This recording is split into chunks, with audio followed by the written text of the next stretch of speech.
नागमाथा या गावामधील त्र्यंबक गुहाडे या वृद्धाचा मृत्यू झाला होता। मात्र अंत्यविधी करण्यासाठी स्मशानभूमीची जागा उपलब्ध नसल्यामुळे नातेवाईकांनी थेट रिसोड ते गोरेगाव रस्त्यावरती सरण रचून ठिय्या आंदोलन केलं।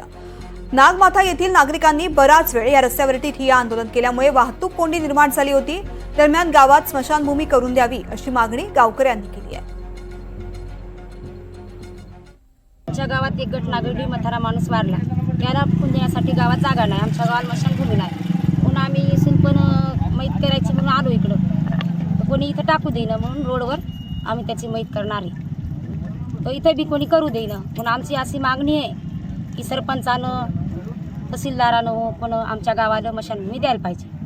आमच्या गावात जागा असं मग त्यांनी सगळं गावाची मोजणी करून गावठाणं काढावं आणि त्या गावठाण्यात आम्हाला स्मशानभूमी बांधून द्यावं ही आमची आशा आहे। कारण हे आजचं धपून जाईल, पण इथून पुढं कोणीही जरी मेलं तर कुठं न्यायचं आम्ही? इथं रोडवरच आणायचं का?